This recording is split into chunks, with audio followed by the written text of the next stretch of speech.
Well, good morning, everyone. My name is Jared Morrison, and I am an organization development consultant in the Learning and Organizational Development Unit. And I'd like to welcome you all in today to our ACEL to Extension series. This is our third series of this program, and we've been having a fun time. Myself and our colleague Beth Flynn, who you see here with us today, have been working behind the scenes with the ACEL faculty, and Beth is a leadership consultant trainer for the OSU Leadership Center and program specialist in the Department of Agricultural Communication, Education, and Leadership, who is the main partner here with Extension on this series. So we'd like to welcome you all in today. We will get started with today's topic here in just a minute, but did want to share a few pieces of information just to make sure that you can stay up to date with the rest of the series. In the chat box, we are posting the web page link for the series, which is go.osu.edu/ACEL to extension. So please check that out. That gives you information about all the upcoming series, and we'll also post all of the recordings for all of the whole series on that page as well. So make sure to check that out. We do have a great lineup this year, and we're going to kick it off with the same topic that we kicked last series off with, which is fun. I think it gives us a nice update every time that we launch into this. So we'd like to welcome you all in today for today's topic, which is future trends and issues that may impact extension. And we have Dr. Jerry Thomas, who is an associate professor in the Department of ACEL, here to present that. So Jerry, I will turn it over to you if you are ready. Hey, thank you. And let me get ready and welcome everyone. I'm going to go ahead and share my screen and share one or two things right away here. And so I'm going to go ahead and, Jared, I think try to share my slides for now. Okay. See how that works. Perfect. And do a backup. One of the caveats that we are facing here, and this should be sharing something in just a second. Can you all see that? Let me go to manipulate my screen here a little bit. So this is the title. Yep, there you go. I want to share this too, and I think Jared can put this in the chat box. Just so you know, there are some references or some other materials that are background. If you want to look at them, they're in a Google Doc, which is one of the easiest ways to share some of this stuff, but it's there if you want to see it or refer to it and look at it. So a couple caveats doing this. I am doing this from my home, and I see a couple familiar faces on the screen, some new faces, some names I've seen before. So I'm excited to get to know you during the session and hear some of your viewpoints as well as we start to go through this. And so the other side of it is, since I am working from home, there are two technical difficulties I have had on occasion. One is my internet connection. So hopefully that does not bode badly for us or poorly. And the other is I have a crotchety 7-year-old dachshund who is sitting behind me, who once he hears anything within about 100 yards of our house, sometimes goes on full alert, whether it's a threat or not. And so my apologies if any of those occur as we go through this. And so we're going to do stuff here in just a second to add to the chat box. And as we do that, Jared and Beth will be monitoring it. And if there's any questions that I need to be interrupted for, they'll go ahead and do that. Otherwise, we'll probably collect a lot of them until either transitions in a segment or the very end of the presentation. So welcome, everyone. Let's get started. What I'd like you to do in the chat box, just take a minute or two and go ahead and post your name. I can see most people's names on here, so you can probably use your first name or whatever. And what do you think is a major trend or issue that we're looking at or facing in extension that either concerns you or excites you? I guess it could be neutral as well, but people tend to be either really excited about some trends or really concerned about them. And some people are the opposite. They're excited about a new trend that's coming, and other people are concerned. But I'll let you go ahead and just take, it's 9:05, about 90 seconds or so to go and put those in the chat box. And I'll try to look at the chat box here from this. And so we can see things, but go ahead and just take a few minutes and do that. And it can be anything. It could be something to do with organizational structure. It could be some trend or issue around economics, population, your program area.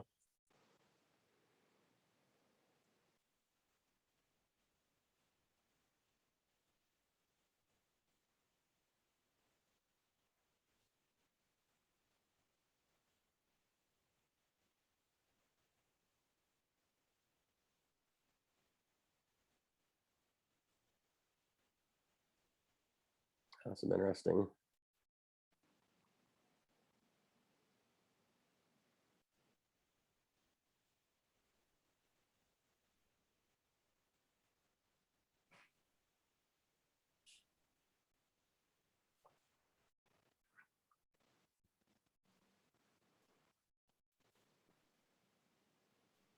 Really good trends coming through, or questions, Yes. observations. Yes. I was reading and wondered who was correcting Jared, and it was Jared. So I'll just wait another minute or two and see if other people want to add anything to it.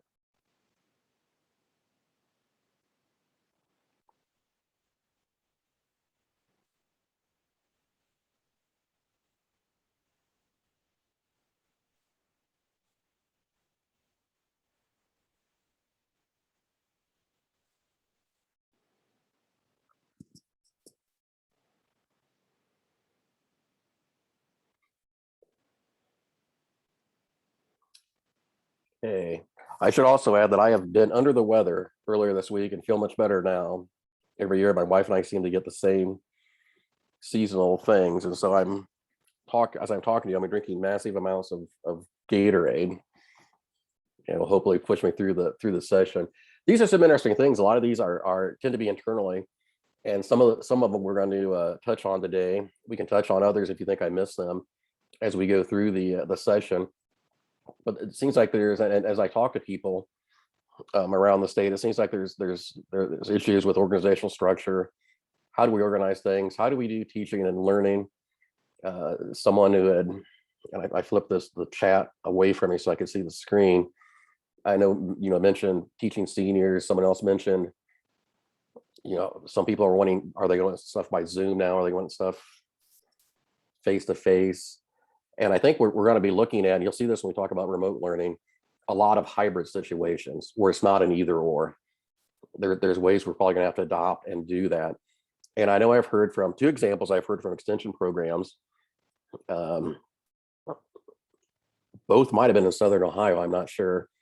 One county was when the county shut down for COVID, and people were forced to go to the online system of ordering project books, which already existed, and complained about it left and right. They missed the social interaction of coming in and talking to everyone and picking the books up for their particular club.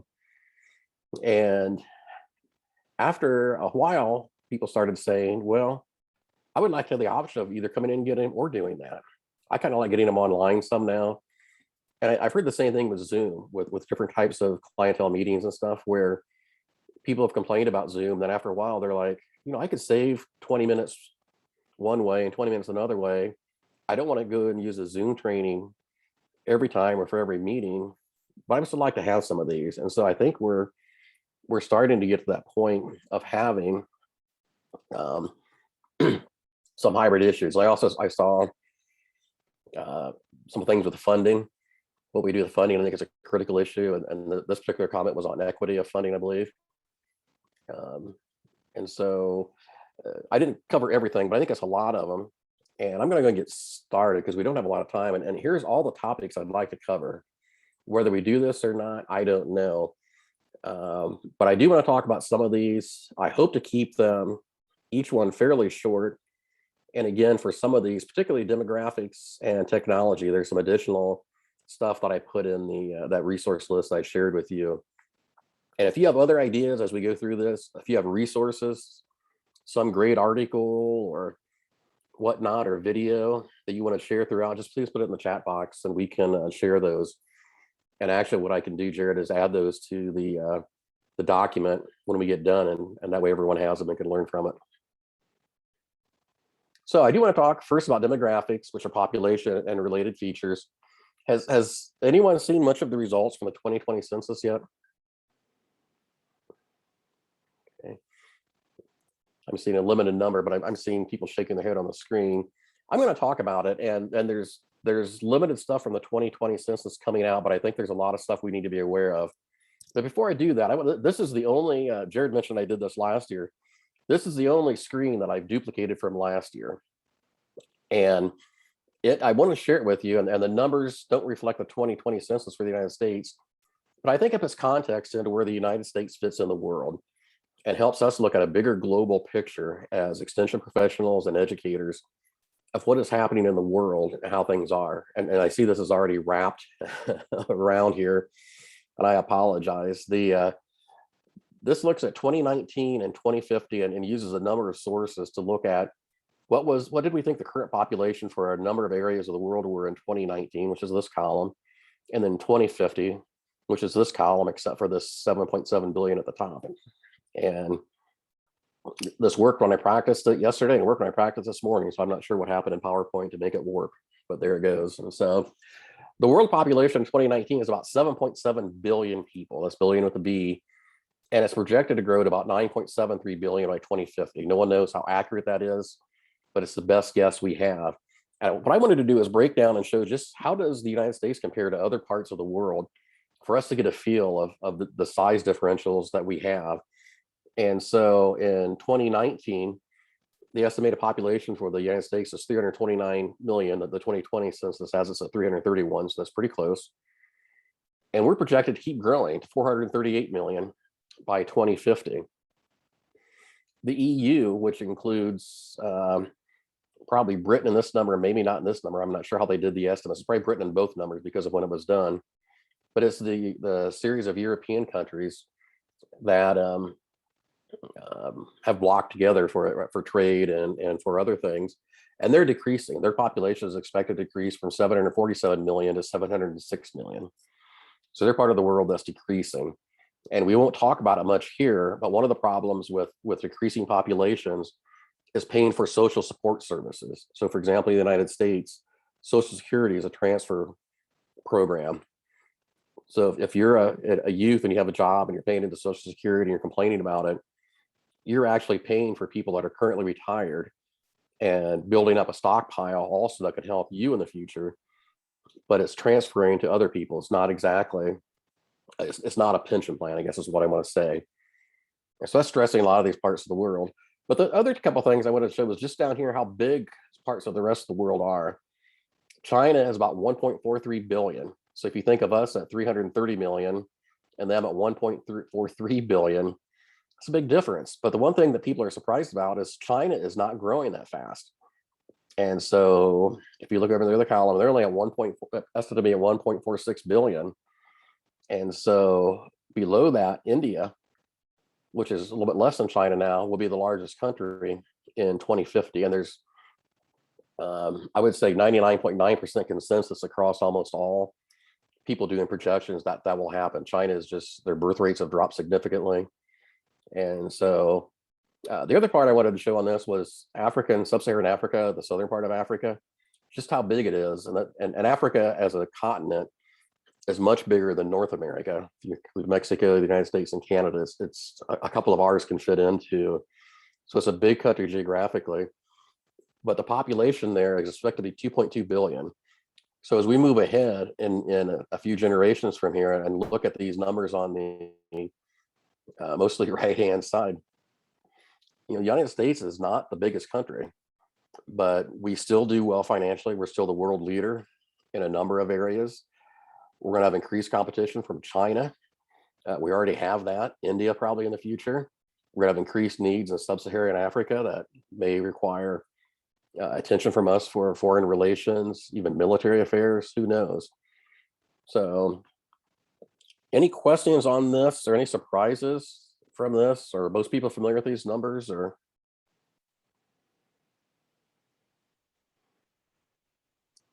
Okay. I'm going to keep plodding along here. And I want to talk about some of the 2020 census numbers. And the 2020 census numbers are not widely available. They've been released primarily in press releases and a few infographics, which I've shared in the other documents. So if you want to look up, basically what you can find right now is you can look at Ohio's population and find an interactive map of Ohio to find your county's population. And almost all the other information in the census, whether it's level of education and so forth, are still estimates from 2010. They've not been able to update those yet. When we put this topic in, I was hoping we'd be able to have that. But Ohio's population is 11.8 million, and that's a 2.3% increase. Ohio is growing, but we're growing very slowly compared to the rest of the country. You'll see here in a little bit, the Midwest is doing that as well. Our 11 million, if you want to put that into a context, that's less than the population of Los Angeles County in Los Angeles County, California. It's a bit more than the city proper of New York City. It's significantly less than the total city, New York City metro area. So we're in the top 10. We're about 6 as far as state populations go, but there are other population centers out there that we're competing with for jobs and other things that we'll talk about a little bit. The U.S. population we already covered is about 331 million, excuse me, about a 7.5% increase. Some of the ramifications of our population change is at one point in the 1960s, we had 20 congressional seats. These are the people in the House of Representatives that represent us. It's 16 currently. With the new census, it's going to drop to 15. The odds are between now and when 2030 comes out, 10 years from now, it'll probably drop again as other states grow proportionally to us. Georgia will likely pass us in population growth. So there is some influence on other things and questions about why are we growing slower than other states? What does that mean? And so even we're starting about 2/3 of Ohio's counties lost population this time around. And it was primarily rural, but also some urban counties. Most urban areas lost population. The most population growth in the state occurred in the Columbus metropolitan area, and that's a grouping of about 10 or so counties. It's not just Columbus City. And then Warren County, which is over in southwestern Ohio, closer to Cincinnati. There are a few other population growths, but for the most part, we just didn't have growth. And what's interesting is that the Columbus metro area had population growth. Columbus City proper, which is the core of that, had population growth, but all of it was attributed to minority groups. So either African Americans, Latinos, Asians, and particularly what I don't have on these slides here, one of the huge growth rates at about 250% since the last census are people who will qualify or register themselves for the census as being of a mixed race background. And the white population in Columbus actually declined. The white population in the United States actually grew much slower than other populations. And so you'll start to see this. And if not this census, maybe over the next census, people under the age of 18, when you look at it nationwide, probably majority of people or close to it are going to be non-white. And so that impacts our program that we think about. And Ohio, based on what I could figure out looking at these numbers, is the 6th least diverse state.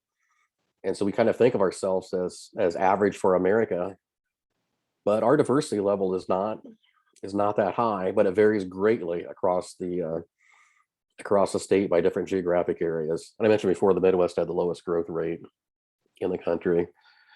So some of the implications of this, more people are leaving Ohio than coming to it for employment opportunities.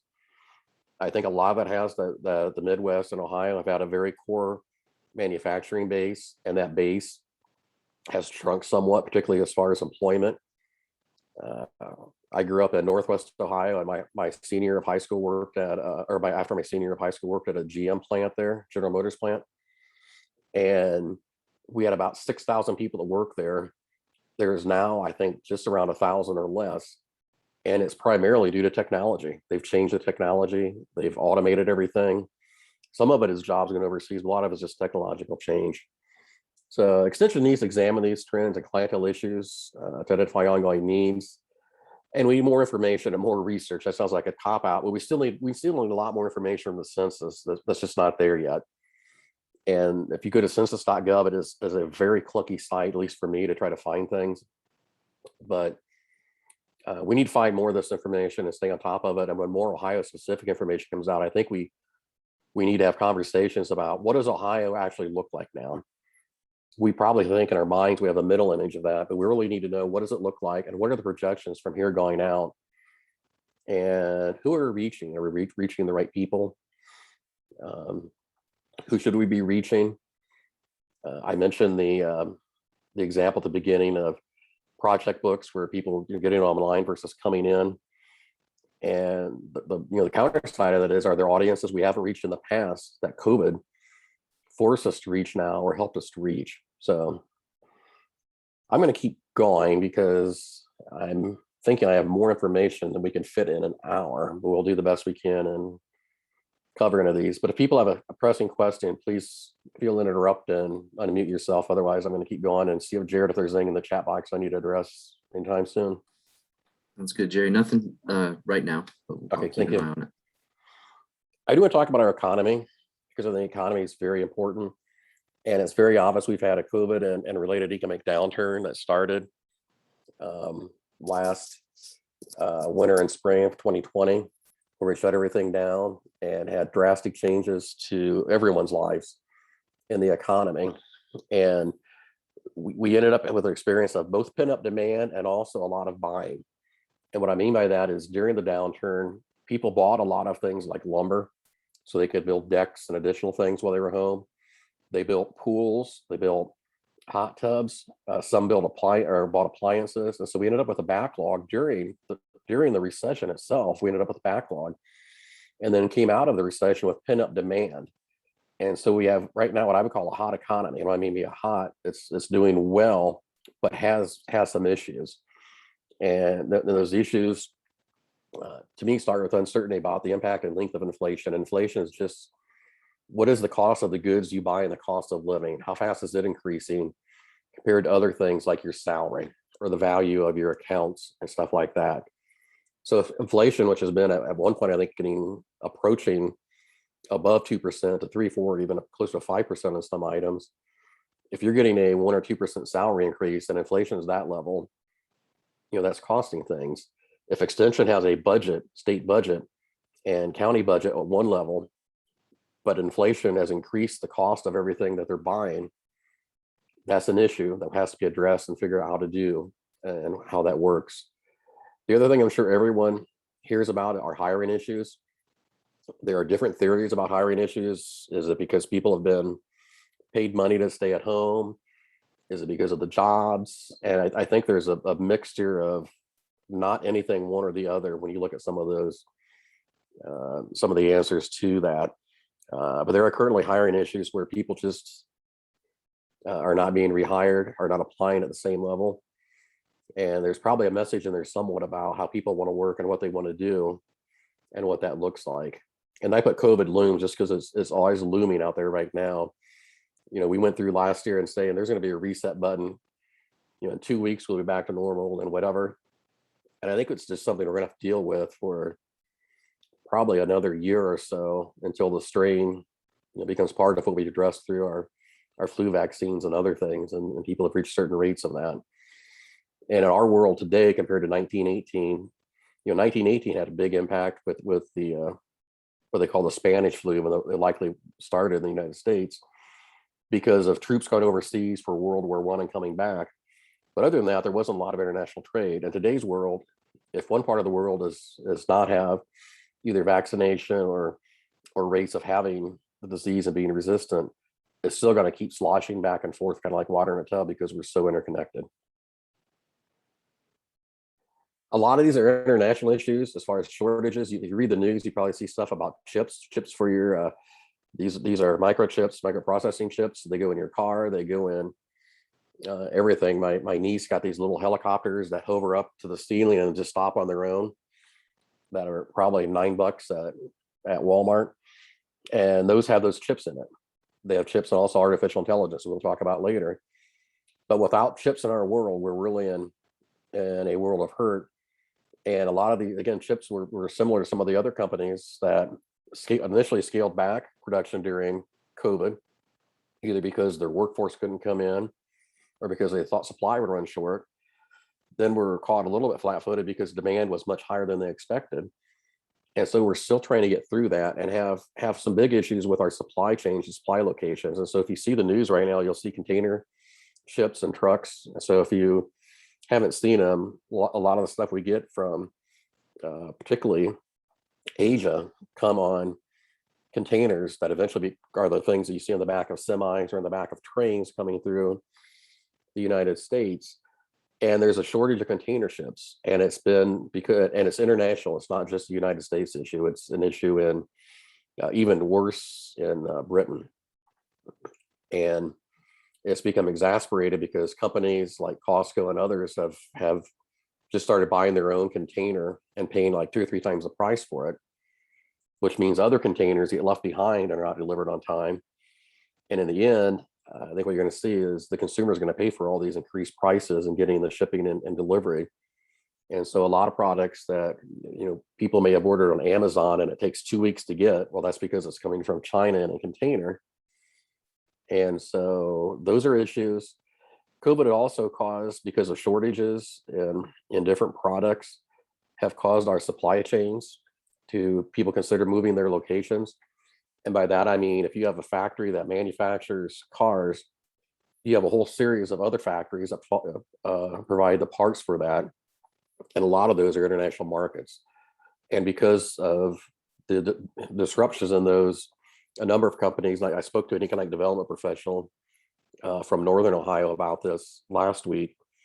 They're dealing with a number of companies right now who are wanting to help relocate different distributors either into Ohio or the United States to take care of those. So that's an opportunity for Ohio as far as the economy and economic development. So in short, just some of the stuff on this, Ohio's economy, we need to find out some way to offer jobs to people in the state and how we transition to that. Because the obvious thing when you look at the demographics is we're losing people not only because of birth rate, but in particular that people are going to other parts of the country to find jobs that don't exist here. And the big job growth rates, when you look at other states like New York, Texas, and California, are in a lot of, professional service or technology or other areas. And Columbus has a big hub for that. But we've always traditionally been a manufacturing state. And so, what do we do? I mentioned opportunities for supply chain. I mentioned the dangers of inflation. And we also, I think with the economy, there's an increased ability of people to exert more control of where they work, when they work, and how they work. And I think we're seeing that across the United States. And so that leads us into remote and hybrid work. And I'm going to take a deep breath here and pause because I've been going really fast. I'll try to slow down here a little bit. I'm assuming since the chat box looks like it's been untouched, Jared, that there's nothing pressing out there. And so I do want to talk about this topic because I think it's going to be very important for extension, both in Ohio and other places, but also with the clientele and people we're working with. And if you remember going back through the COVID, we're calling, or what I'm calling remote work, has had different names throughout the years. Telecommuting is a federal term that a lot of institutions like Ohio State University uses. It's a term I personally don't like because it sounds like it's out of the 70s or 80s. I mean, do you really telecommute anymore? Letting professionals figure out the ability that they have to work in the time and space that best fits their work effort. And particularly when it creates focus work. I do know a lot of the feedback I've heard, and this is outside the research, have been people have really enjoyed some time at home when they can work on stuff where they need to do reading, they need to put together PowerPoint slides, stuff that they don't want to be interrupted with. And they can put together longer periods of time with that.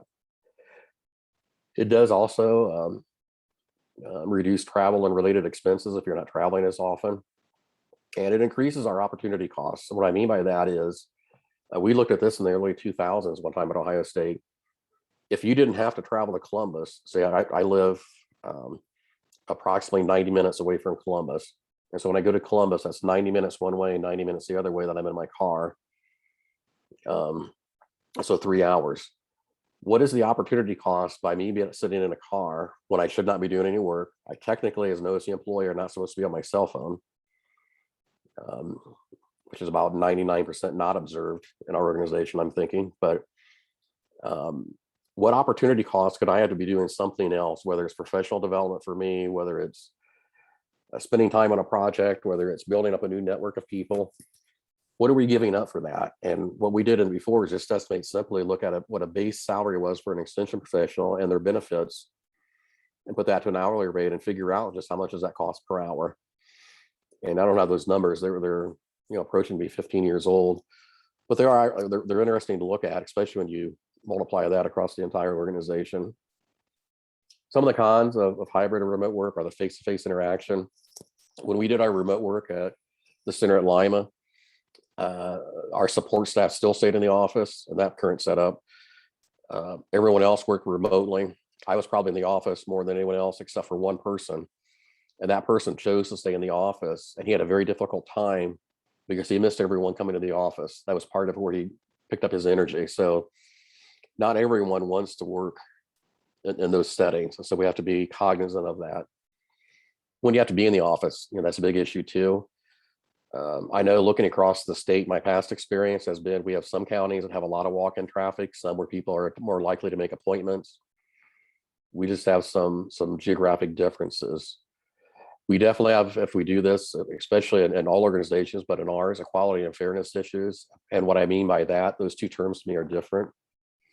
If we're treating people equally or the same, does everyone have the same opportunity?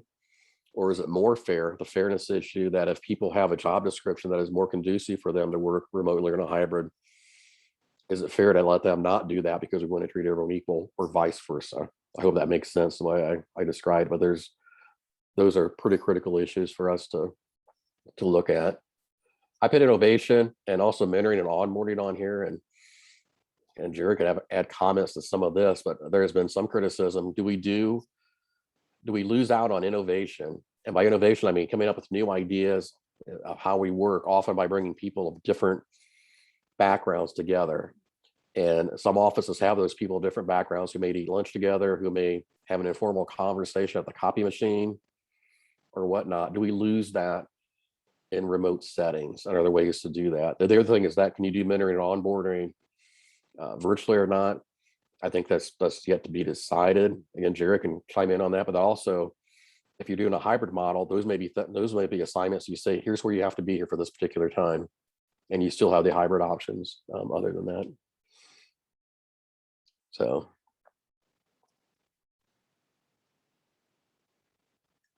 I think it's likely you're going to stay in some format. There's a model called ROWE, R-O-W-E, that was done by Best Buy in the earlier 2000s. That worked, I think, but was rejected. It was two ladies who from HR restructured the HR unit at Best Buy's corporate headquarters in Minneapolis. They didn't do this in the retail stores, and said, we're going to measure you on your results, not your activities. So that was the results oriented work environment. And so for them, it didn't matter if you worked in the office, if you work from home, wherever, as long as you achieve the results that your supervisor and you agreed upon. And part of what ran into some issues, I think, is that because they didn't measure activities, people who did a lot of activities, maybe participated in a lot of meetings, but maybe weren't as results oriented, who in the past were rewarded, were not rewarded. So it led for a number of tensions, and they dropped doing ROWE, but it's being done by other organizations now in different formats and different structures. So they for their organization were not successful, and I think we're sort of the forerunners we're too far out. But that makes us ask, what do our structures look like? Do we structure ourselves the same way? What is the role of a county office in extension? Do we need that storefront and that physical footprint there? I think we do. So we're not out of sight, out of mind, but what does it look like? How does it operate? How does it interact with other offices in the area and around the state? So those are some of those differences. And Also, how do we work with clientele? And I in the research section, I put in a program that we looked at here. It's the CD unit, looking at a couple years ago, and didn't do, mainly because it was not because it was important, but because they had other things on their plate. And it's from Utah State University, and a guy named Paul Hill, who they do a remote work certificate, and it's like almost like a master gardener program. It's an economic development program for the entire state of Utah, and they're funded several $1 million from the state legislature to do this program. And I think they hire 3 or 4 people to do it, but they do training for people that want to do remote work. And that I think is, and listening to them, that includes people who may work for a major organization like Southwest Airlines and don't need to go to a big facility to book flights. They can do it from their own home and be flexible when they do it, all the way to home entrepreneurs who may have a small product. I know one of the Utah examples was a lady who designed business cards. She didn't print them. All she did was you would send her your ideas, and she would send you like 4 or 5 prototypes. You pick the one you like, paid her, you took it to your printer, got it printed. And so it wasn't necessarily a full-time gig, but she was a stay-at-home mother and found a way to do that. So that's one way Extension has worked with clientele for remote work before COVID happened. I'm sure there's other examples bubbling up that we just don't know about yet.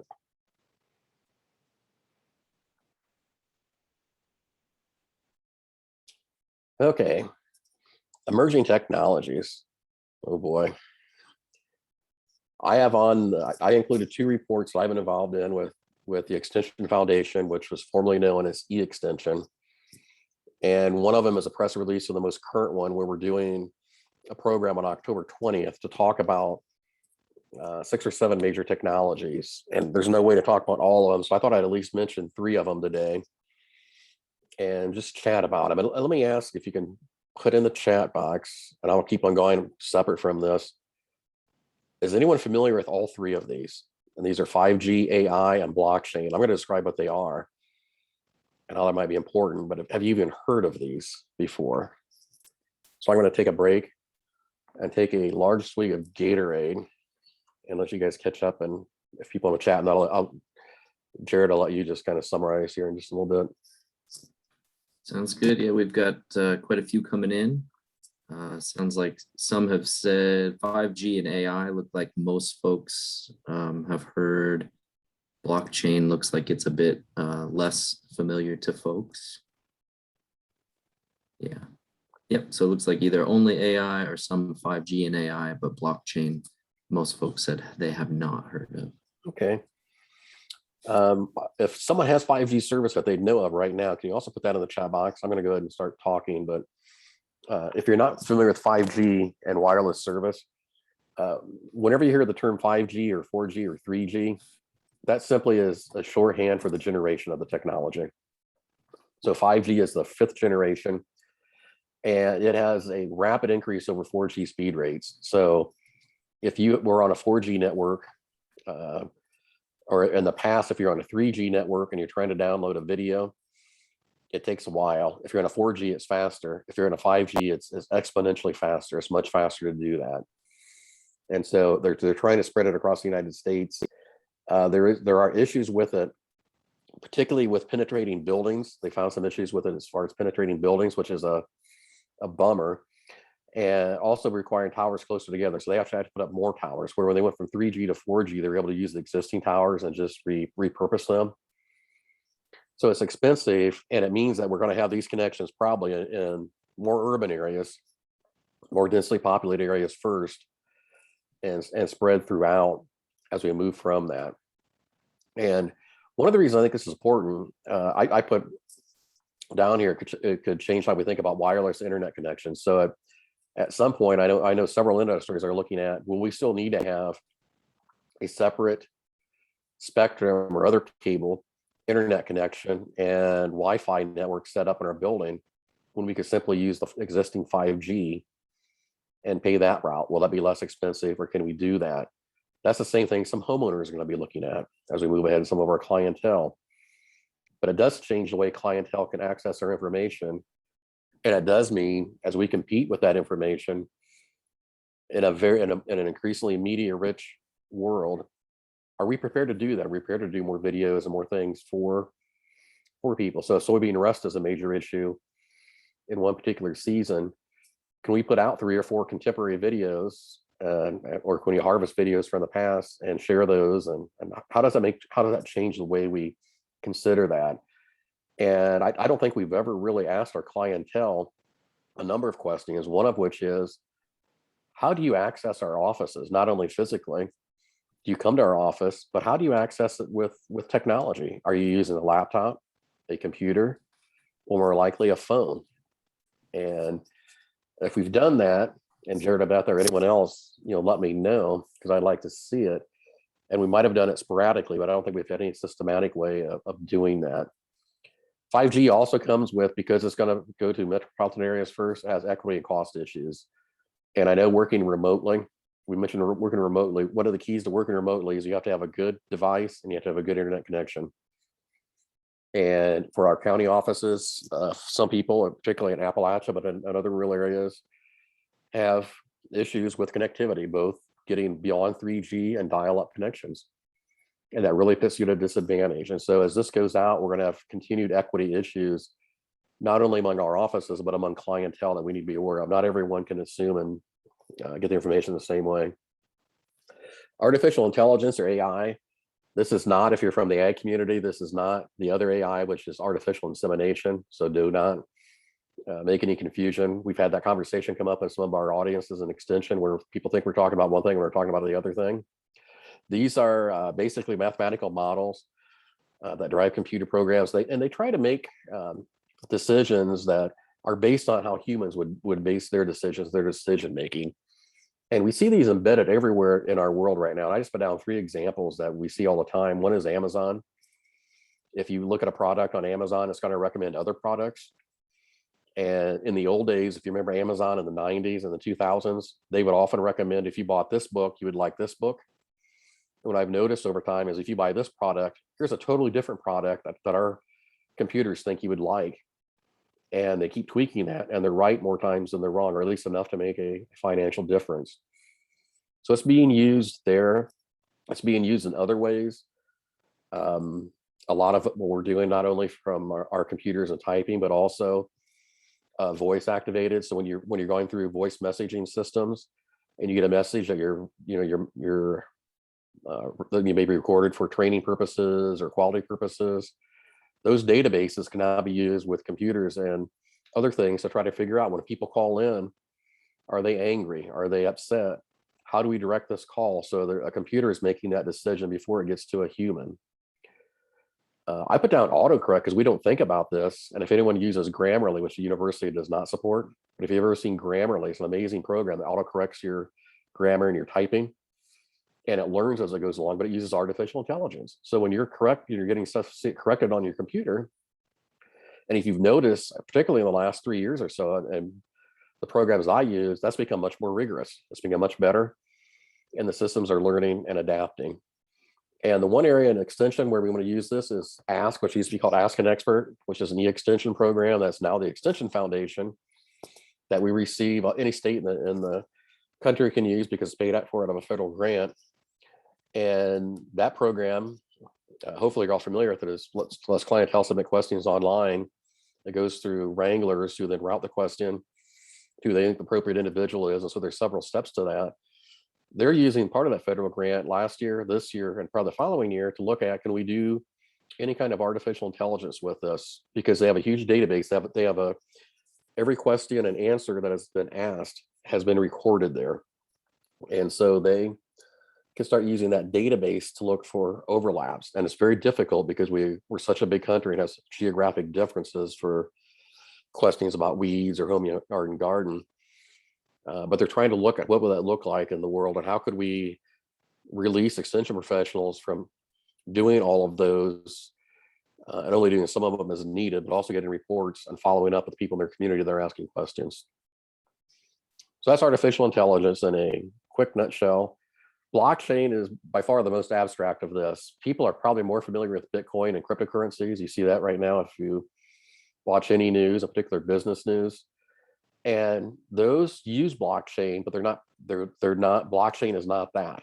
they piggyback on the blockchain technology. And what blockchain is essentially is spreading information across several computers in a program that uses nodes or blocks. Those look like blocks in a chain. So that's where it gets this term blockchain. So if you imagine a chain and how it's put together, and it breaks data information up, and it makes that information, at least so far, secure and private. It has not been hacked as far as I know. So it's good for supplying information.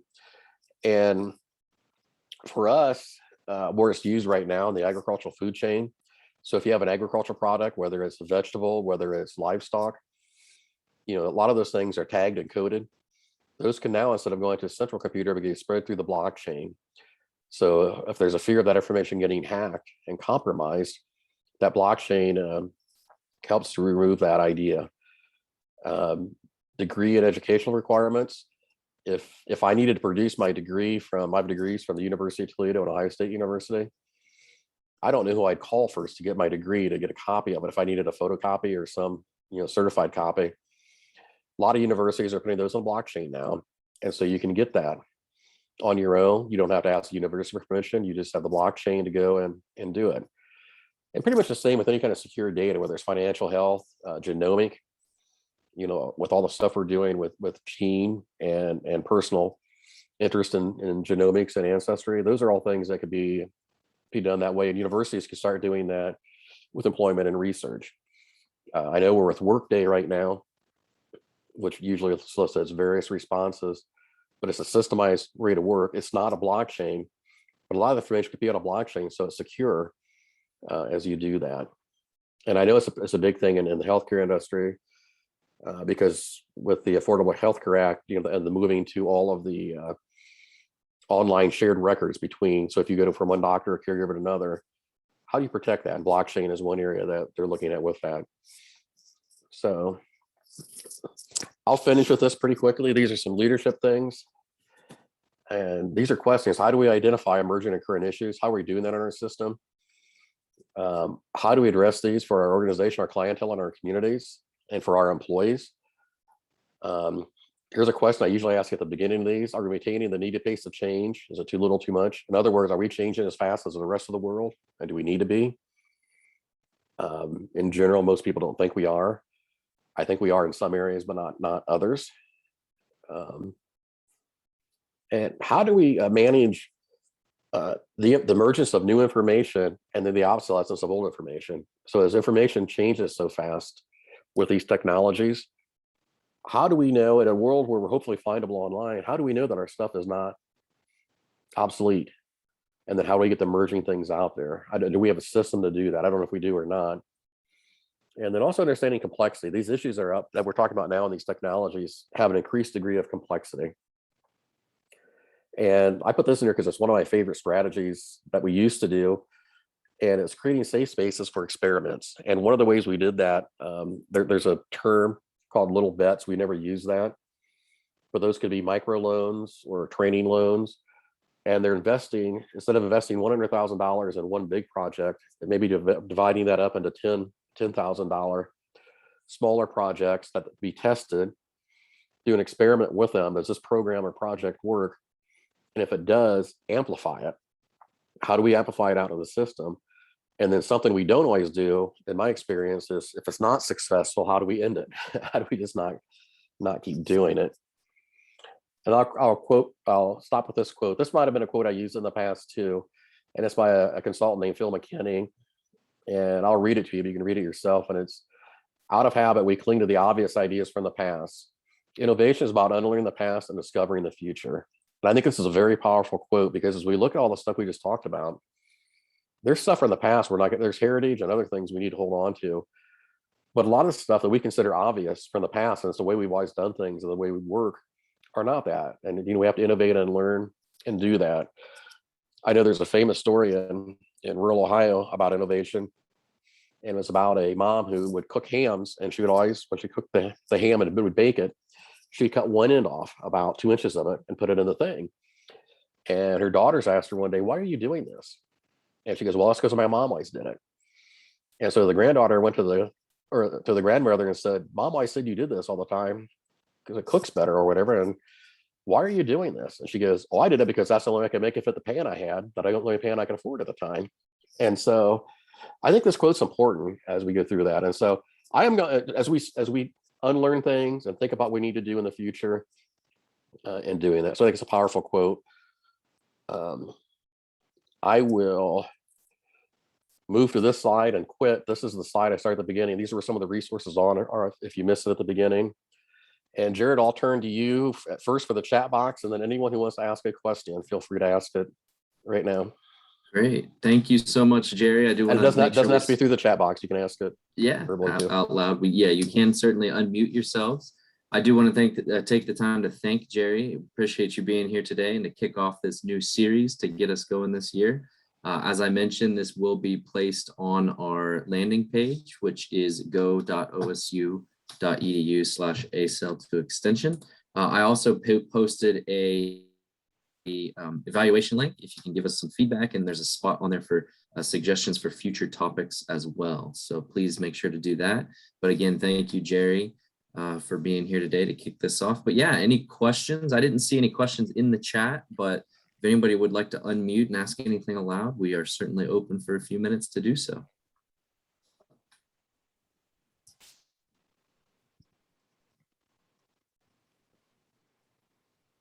And if not, we do appreciate your attendance. Thank you all for being here. You're certainly welcome to hop to your next meeting or whatever you might be on to next. But again, we do have a few more minutes if you do want to stick around and ask any questions. So thank you, everybody. I've seen a few things in the chat box. People go ahead and sign off as you need to. But I'm interested in, and it's good to know some people are getting 5G coverage and hope it's working for you or your spouses or family members. Jerry, is there a site you can go and check to see if you have the ability for 5G? I think it'd be your provider's site. So like in my case, I have Verizon, so I would probably use the My Verizon app. And I think I'm on the border cusp of getting it right now.